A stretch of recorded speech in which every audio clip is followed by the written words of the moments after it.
Hello friends, my name is Abhishek Verma और code मंत्रा web learn में आपका स्वागत है। लास्ट लेक्चर की बात की जाए तो लास्ट लेक्चर मैंने आपको एक्सप्लेन किया था स्विच स्टेटमेंट और उसके कोर आर्किटेक्चर को। डन।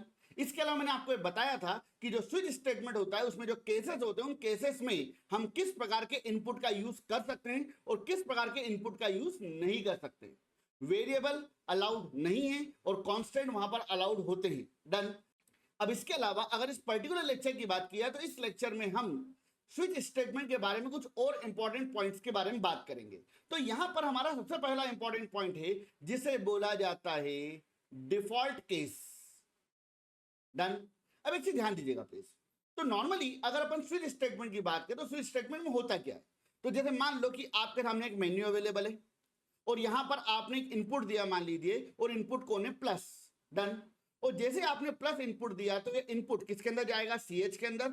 और जब स्विच स्टेटमेंट वर्क करेगा तो इस सीएच की वैल्यू के बेसिस पर यहां पर आपके केसेस वर्क करेंगे। अगर मान लो सीएच की वैल्यू प्लस है तो केस प्लस वर्क करेगा और सीएच की वैल्यू अगर माइनस है तो केस माइनस वर्क करेगा। डन।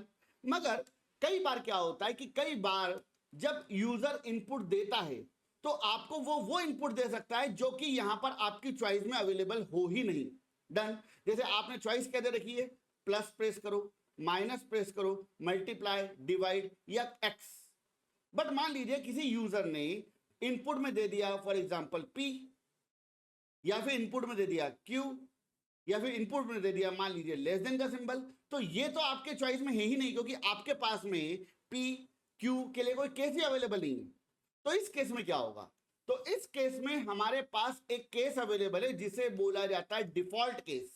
और डिफॉल्ट केस की बात की जाए तो डिफॉल्ट केस तब वर्क करेगा जब आप कोई गलत इनपुट दोगे। डन।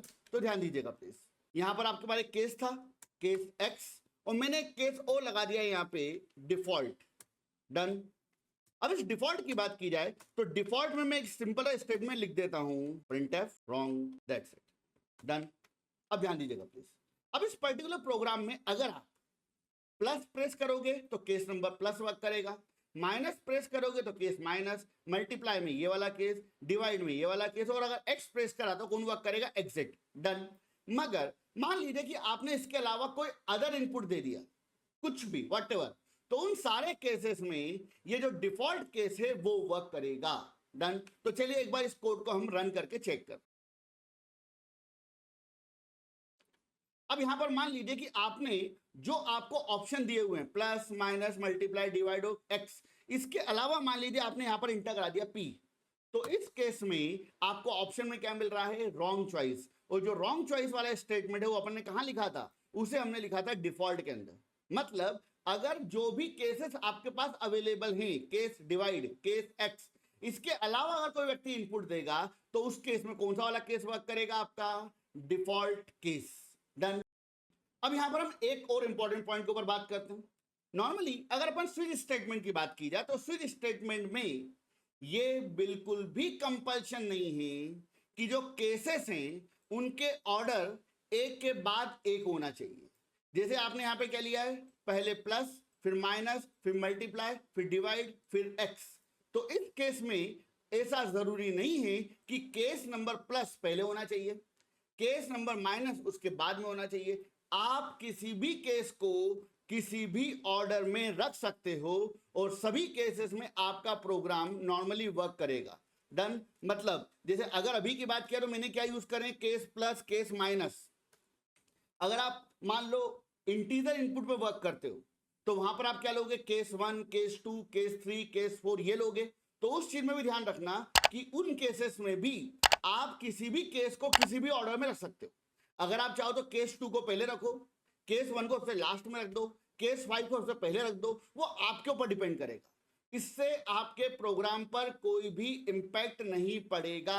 आप किसी भी केस को किसी भी ऑर्डर में ले सकते हो। डन। तो जैसे काम करते हैं, केस नंबर जो डिवाइड है आपका उसको मैंने यहां से हटाया और मैंने केस मल्टीप्लाई के पहले उसको रख दिया है। इट्स ओके, कोई इश्यू नहीं है। डन। चलिए आगे बढ़ते हैं। अब यहां पर इस कोड को मैं वापस एक बार कंपाइल और रन करता हूं, आप एक चीज नोटिस करोगे कि आपको सेम आउटपुट मिलेगा। कोड कंपाइल्ड, कोड रन, मैंने यहाँ पे प्रेस कर दिया, मान लीजिए मल्टीप्लाई, मैंने वैल्यू इंटर करी 10, दूसरी वैल्यू इंटर करी 20, आउटपुट क्या मिला आपको 200, दैट्स इट, डन। तो किसी भी केस को आप किसी भी ऑर्डर में रख सकते हो। आप चाहो तो केस नंबर 5 को पहले रखो, केस नंबर 1 को बाद में रखो, केस नंबर 3 को केस नंबर 2 के पहले रख दो, कोई प्रॉब्लम नहीं है। आपके प्रोग्राम के आउटपुट पर कोई प्रभाव नहीं पड़ेगा, दैट्स इट। अब यहां पर बात करते हैं हम एक और कंसेप्ट के बारे में जिसे बोला जाता है स्विच फॉल थ्रू।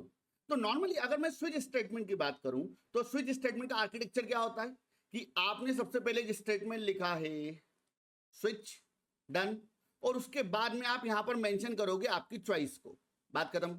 इसके बाद आपने स्विच का ब्लॉक क्रिएट कर दिया है और आपने यहां पर लगाए हैं case 1 and then break, then case 2 और देन उसका ब्रेक, देन आपने यहां पे लगाया है केस 3 और देन आपने क्या लगा दिया, उसका ब्रेक लगा दिया, बात खत्म। अब यहां पे ध्यान दीजिएगा प्लीज। तो मान लीजिए कि यहां पर आपने इनपुट में एक वैल्यू दी है और वो वैल्यू कौन सी है, वैल्यू है मान लीजिए 2। तो इस केस में क्या होगा कि जैसे स्विच के पास में CH की वैल्यू 2 आएगी तो उस केस में सीधे कहां फॉरवर्ड हो जाएगा, केस नंबर 2 पर, डन। अब केस नंबर 2 की बात किया तो उसके अंदर जो भी लॉजिक लिखा हुआ है वो लॉजिक वर्क करेगा और उसके लास्ट में कौन लगा हुआ भाई साहब, ब्रेक। तो जैसे ये ब्रेक वर्क करेगा आपका जो कंट्रोल है वो कहां आ जाएगा, स्विच स्टेटमेंट के बाहर। ये सिंपल सा बिहेवियर है, मतलब जैसे ब्रेक वर्क करेगा आपका जो स्विच है वो वहीं पर क्या हो जाएगा, एंड हो जाएगा, उसके बाद के जो केसेस हैं वो वर्क नहीं करेंगे। ये नॉर्मल बिहेवियर होता है।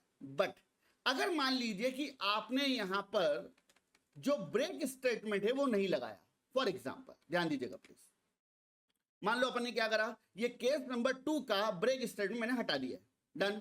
इस केस में क्या होगा, जैसे आपने यहां पर वैल्यू इंटर कराई मान लीजिए 2, तो इस केस में सीधे कहां आएगा, केस नंबर 2 पर, और केस नंबर 2 के बाद जो लॉजिक लिखा हुआ है वो वर्क करेगा। बट क्या इसके बाद में यहां पर ब्रेक लगा हुआ है, नहीं। तो अगर यहां पर ब्रेक नहीं लगा हुआ है तो इस केस में केस नंबर 3 का लॉजिक भी वर्क करेगा, डन। मतलब आपने सिलेक्ट क्या किया था, केस नंबर 2, मगर केस नंबर 2 तो वर्क करेगा ही करेगा, साथ ही साथ केस नंबर 3 भी वर्क करेगा। क्यों, क्योंकि केस नंबर 2 के बाद में आपने क्या यूज नहीं किया हुआ, ब्रेक। क्योंकि अगर ब्रेक यूज नहीं किया हुआ तो इस केस में वो स्विच के बाहर नहीं जाएगा बल्कि अगले वाले केस पे फॉरवर्ड हो जाएगा। मतलब केस नंबर 2 का लॉजिक भी वर्क करेगा और केस नंबर 3 का लॉजिक भी वर्क करेगा, डन। और उसके बाद क्या मिलेगा आपको, ब्रेक, तो सीधे कहां हो जाएगा, स्विच के बाहर, दैट्स इट। तो ये होता है जब आप किसी केस के बाद क्या नहीं लगाते हो, ब्रेक। मतलब सिंपल वर्ड में अगर बात की जाए तो अगर ब्रेक नहीं मिलेगा तो उस केस में जिस पर्टिकुलर केस को आपने सिलेक्ट किया, आपने किसको सिलेक्ट किया है, केस नंबर 2 को, तो केस नंबर 2 के बाद जितने केसेस है सारे केसेस वर्क करेंगे। कब तक, जब तक आपको क्या नहीं मिलता, ब्रेक स्टेटमेंट, डन। तो चलिए जो मैंने अभी आपको बताया है इस चीज को मैं एक बार आपको प्रैक्टिकली रन करके दिखाता हूं। तो हम आ गए हमारे यहाँ पर विजुअल स्टूडियो कोड के अंदर और यहाँ पर आप एक चीज नोटिस करो कि आपका केस नंबर माइनस है और उसका ब्रेक लगा हुआ है, केस नंबर प्लस है उसका क्या लगा हुआ, ब्रेक। अब एक काम करते हैं अपन, ये वाले ब्रेक स्टेटमेंट को यहां से हटा देते हैं, डन। इस केस में क्या होगा, इस केस में अगर मान लीजिए आपने सिलेक्ट किया माइनस तो कहां आएगा, केस नंबर माइनस पे आएगा, डन। और उसके बाद आपको ब्रेक मिलेगा क्या, नहीं। तो अगर आपको यहां पे ब्रेक स्टेटमेंट नहीं मिलेगा तो इस केस में वो सीधे केस नंबर प्लस पे भी फॉरवर्ड हो जाएगा। मतलब जो एडिशन वाला लॉजिक है वो भी वर्क करेगा और उसके बाद क्या मिलेगा आपको, ब्रेक। तो जैसे ब्रेक मिलेगा तो उस केस में सीधे कहां आ जाएगा, आपके स्विच स्टेटमेंट के बाहर, क्लियर। तो एक काम करते हैं, इस कोड को हम रन करके चेक करते हैं। कोड कंपाइल्ड, कोड रन, और मैंने यहां पर इनपुट में दिया मान लीजिए माइनस, एंटर। क्या बोला आपसे, एंटर द वैल्यू ऑफ ए। आपने एंटर कराया ए की वैल्यू, फिर आपने एंटर कराया मान लीजिए बी की वैल्यू। अब यहां पर आपको आउटपुट क्या मिल रहा है, subtraction of 30 and 20 equal to 10। मगर उसके बाद क्या दिख रहा है आपको, enter the value of A. ये कौन सा लॉजिक स्टार्ट हो चुका है, ये लॉजिक स्टार्ट हो चुका है आपके एडिशन वाला। तो आपने यहां पर वैल्यू इंटर करा मान लीजिए 10, दूसरी वैल्यू इंटर करा मान लीजिए 30, तो यहां पर आउटपुट क्या मिल जाएगा, addition of 10 and 30 equal to 40, that's it. तो इस पर्टिकुलर केस की बात की जाए तो यहां पर आपके दो केसेस वर्क कर रहे हैं, केस नंबर प्लस भी वर्क कर रहा है और केस नंबर माइनस भी वर्क कर रहा है। आपने सिलेक्ट क्या किया था, आपने सिलेक्ट किया था माइनस, मगर ब्रेक स्टेटमेंट ना होने की वजह से वो कहां पे चले गया, केस नंबर माइनस के बाद अगले केस के ऊपर, और अगला केस कौन सा मिल रहा है फ्लो के अकॉर्डिंग, प्लस, तो ये भी वर्क करेगा। अगर मैं सारे ब्रेक हटा दूं, ये भी हटा दूं, ये भी हटा दूं, तो इस केस में क्या होगा, अगर आपने माइनस सिलेक्ट किया तो माइनस भी वर्क करेगा, प्लस भी वर्क करेगा, डिवाइड भी वर्क करेगा और मल्टीप्लाई भी वर्क करेगा। अगर आपने प्लस सिलेक्ट किया हुआ तो उस केस में क्या होगा, प्लस भी वर्क करेगा, डिवाइड भी वर्क करेगा, मल्टीप्लाई भी वर्क करेगा, उसके बाद में आपका एग्जिट भी वर्क करेगा। डन। तो ब्रेक स्टेटमेंट की बात करो, ब्रेक स्टेटमेंट का अपना एक इंपॉर्टेंस है। डन। तो अब आपके माइंड में ये बैठेगा कि सर तो इसका मतलब ब्रेक लगाना जरूरी है। भैया ऐसा नहीं है। कई बार ऐसी सिचुएशन आती है जब आपको मल्टीपल केसेस के लिए सिंगल टाइम ब्रेक लगाना होता है। तो चलिए मैं आपको यहां पर एक प्रोग्राम बताता हूं। तो आपको करना क्या है, आपको यहां पर सबसे पहले कोई मंथ की वैल्यू इंटर करानी है, मंथ वैल्यू।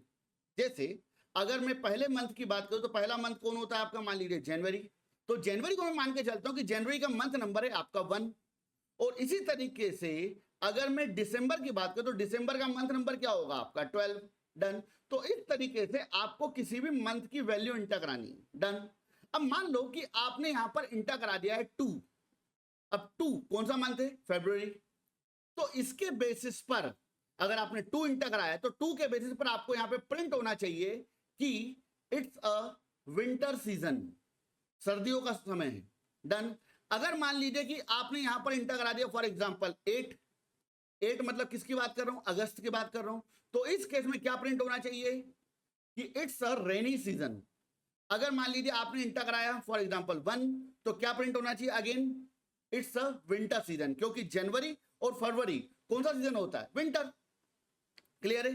तो इस केस में आप एक चीज नोटिस कर रहे हो कि अगर मैं 2 प्रेस करूंगा तो भी क्या प्रिंट होना चाहिए, विंटर। और अगर मैं 1 प्रेस करूंगा तो भी क्या प्रिंट होना चाहिए, विंटर। अगर इसके अलावा मान लीजिए मैंने 12 प्रेस करा, 12 मतलब कौन, दिसंबर, तो दिसंबर भी क्या होता है भैया, वो भी एक विंटर सीजन होता है। और अगर मान लीजिए आपने यहाँ पे 11 इंटर कराया तो भी आपका कौन सा सीजन होता है, विंटर।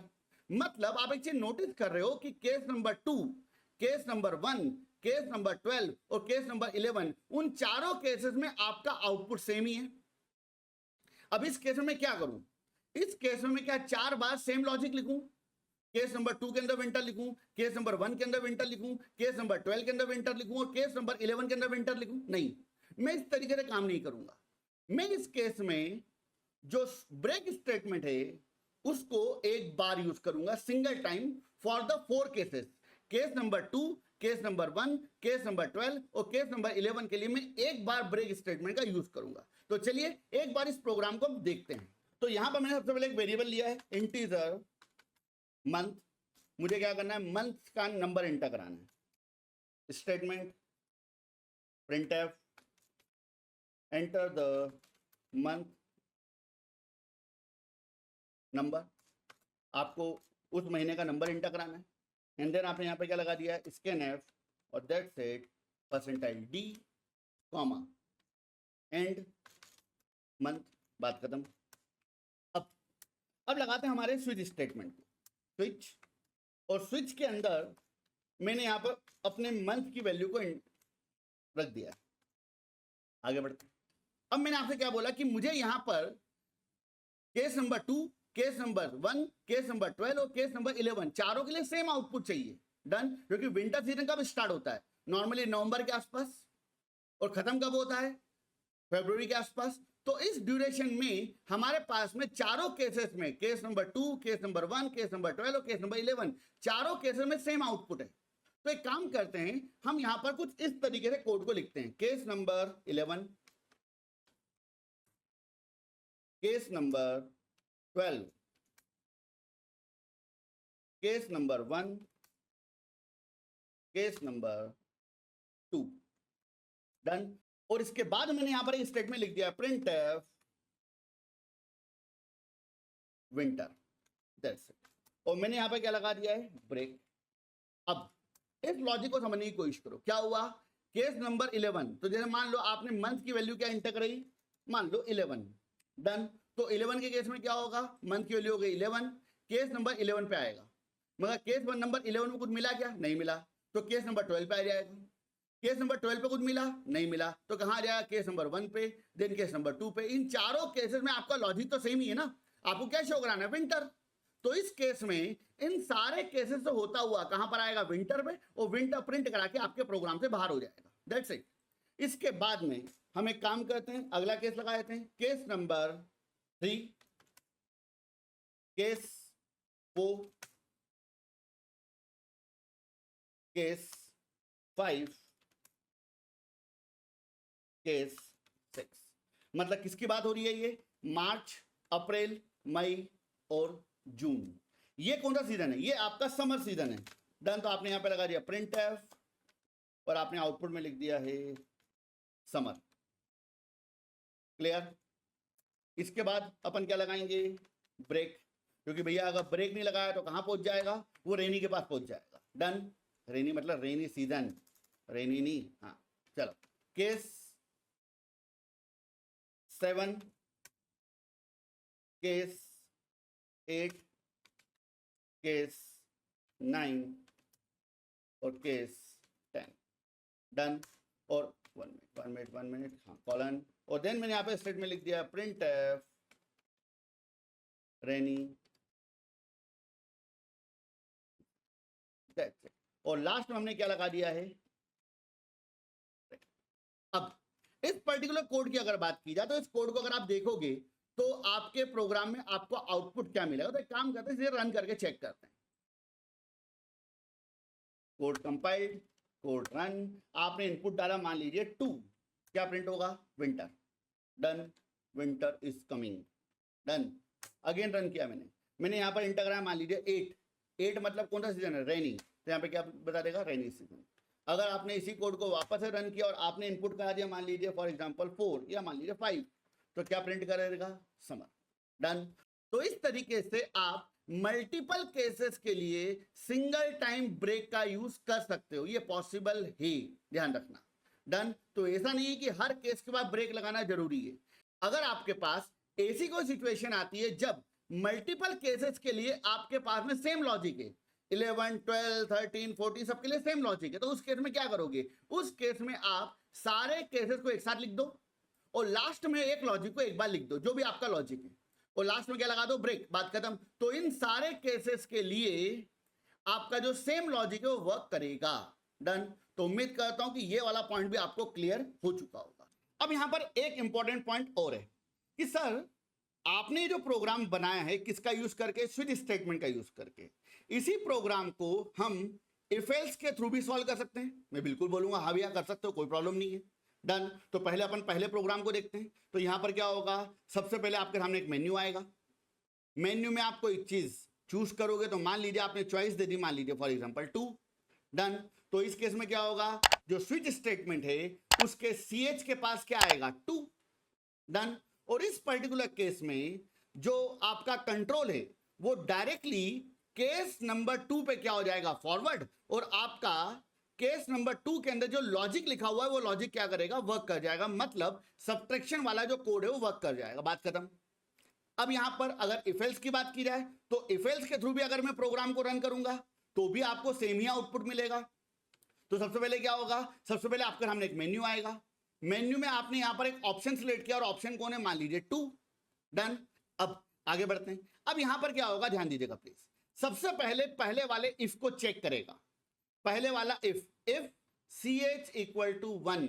अब CH की वैल्यू आपने क्या दी है, 2, तो 2 इक्वल टू 1, सही या गलत, गलत है भैया, तो ये एडिशन वाला लॉजिक वर्क नहीं करेगा, डन। फिर यहां पर आएगा, अब CH की वैल्यू कितनी है, 2, तो 2 इक्वल टू 2, सही है या गलत, सही है। तो इस केस में क्या होगा, जो सब्ट्रैक्शन वाला लॉजिक है वो क्या करेगा, वर्क कर जाएगा, मतलब इन दोनों केसेस में आपको जो आउटपुट मिलेगा वो सेम मिलेगा, डन। मतलब अगर अपन प्रोसेस की बात करें तो दोनों केसेस में आपको आउटपुट तो सेम मिलेगा, बट अगर मैं यहां पर एक फैक्टर की बात करूं जिसको बोलते हैं हम परफॉर्मेंस ऑफ योर कोड, तो एक चीज ध्यान रखना, परफॉर्मेंस की बात की जाए या फिर सिंपल वर्ड में बात की जाए, स्पीड की बात की जाए, तो जो स्विच स्टेटमेंट होता है वो इफ एल्स से ज्यादा बेटर है। क्यों ज्यादा बेटर है समझने की कोशिश करिएगा।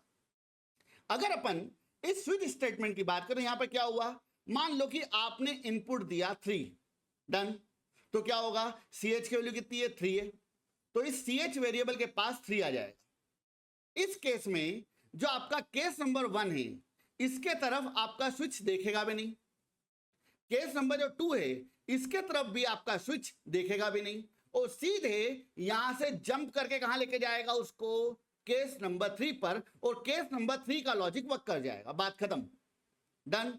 मतलब बीच में क्या लिखा हुआ उससे कोई मतलब नहीं।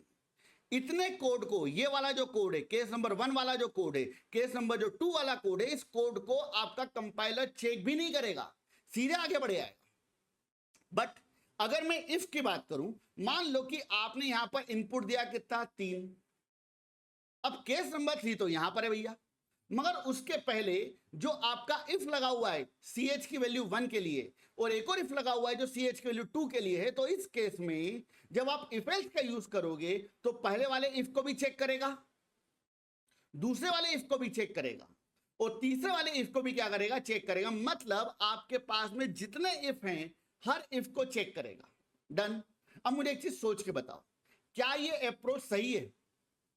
मुझे रिक्वायरमेंट किसकी है, केस नंबर 3 की या फिर इफ नंबर 3 की, डन। तो मैं बीच वाले इफ को क्यों चेक करूं?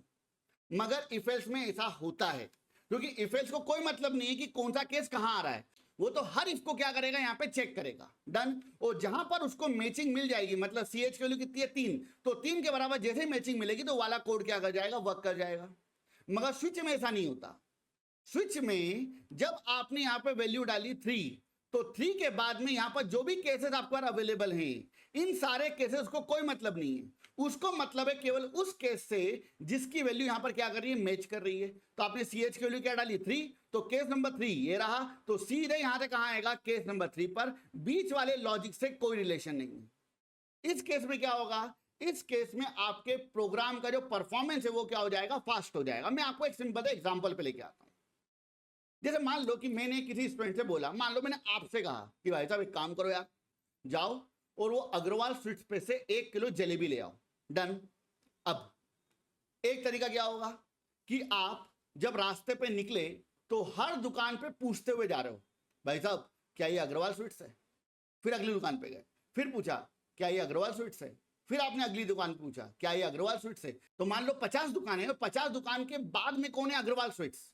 तो क्या आप हर दुकान पे पूछते हुए जाओगे कि भाई साहब क्या ये अग्रवाल स्वीट्स है, क्या ये अग्रवाल स्वीट्स है, क्या ये अग्रवाल स्वीट्स है? नहीं, आप सीधे कहां जाना चाहोगे, उस पर्टिकुलर दुकान पे। मगर यदि आप हर दुकान पे पूछते हुए जा रहे हो कि भैया क्या ये अग्रवाल स्वीट्स है, तो आपका जो परफॉर्मेंस है वो क्या हो जाएगा, लैग करेगा, स्लो हो जाएगा, डन। इसके बजाय अगर आप सीधे कहां पहुंचो, अग्रवाल स्वीट्स पे, सीधे डायरेक्ट, बीच की जितनी दुकानें हैं उनको चेक करने की कोई जरूरत ही नहीं है, सीधे आप कहां पहुंच गए, अग्रवाल स्वीट्स पर, डन। तो इस केस में आपकी परफॉर्मेंस क्या हो जाएगी, फास्ट। और यही स्विच स्टेटमेंट के साथ में होता है। स्विच स्टेटमेंट डायरेक्टली उस केस पे फॉरवर्ड करेगा जिस केस को आपने यहां पर क्या करा है, सिलेक्ट किया है। बीच वाले केसेस से उसको कोई मतलब नहीं है, डन। क्योंकि अगर मैं स्विच स्टेटमेंट की बात करूं तो जो स्विच स्टेटमेंट होता है वो इंटरनली एक कंसेप्ट पे वर्क करता है जिसे बोला जाता है स्विचिंग टेबल। अब स्विचिंग टेबल की बात की जाए तो स्विचिंग टेबल कंसेप्ट के ऊपर मैं अलग से एक वीडियो क्रिएट करूंगा क्योंकि ये कॉम्प्लेक्स टॉपिक है, डन। तो इस टॉपिक को हम अलग से कवर करेंगे। बट स्विचिंग टेबल की बात करें तो स्विचिंग टेबल के कंसेप्ट के थ्रू वो डायरेक्टली कहां पे स्विच कर जाता है, उस पर्टिकुलर केस पर। सो अगर परफॉर्मेंस की बात की जाए तो परफॉर्मेंस फैक्टर के according switch is far better than if else, done. So ये था आपका टॉपिक जिसका नाम है स्विच। तो उम्मीद करता हूं कि स्विच स्टेटमेंट आपको प्रॉपर्ली समझ में आ गया होगा, डन। तो अगर आपको हमारा ये कंटेंट पसंद आ रहा है तो please like the video, subscribe my channel और share this content with your friends. और वो जो लाल बटन है सब्सक्राइब बटन, उसके ऊपर प्लीज क्लिक कर दो, क्योंकि अभी भी अप्रॉक्स 30 to 40% स्टूडेंट्स ने अभी तक चैनल को सब्सक्राइब नहीं किया है। तो प्लीज सब्सक्राइब करो, लाइक करो, और अगर आपको कुछ अच्छा लगता है, अगर आपको लगता है कोई डाउट है, कोई कंफ्यूजन है, तो प्लीज आप कमेंट करो। हम कोशिश करेंगे कि आपके हर कमेंट का रिप्लाई करें। राधे राधे, जय श्री राम। हम कंप्यूटर प्रोग्रामिंग के इंपॉर्टेंट कंसेप्ट्स को आसान भाषा में विथ रियल लाइफ एग्जांपल आप तक पहुंचाते हैं, जो कि आपकी लॉजिकल थिंकिंग को इंप्रूव करने में हेल्प करेगा। अगर आपको हमारा ये कंटेंट और एक्सप्लेनेशन अच्छा लगता है तो प्लीज हमारे चैनल को सब्सक्राइब करें। ये आपके लिए तो फ्री है, लेकिन इससे हमें और नए प्रोग्रामिंग रिलेटेड वीडियोस को बनाने के लिए मोटिवेशन मिलता है।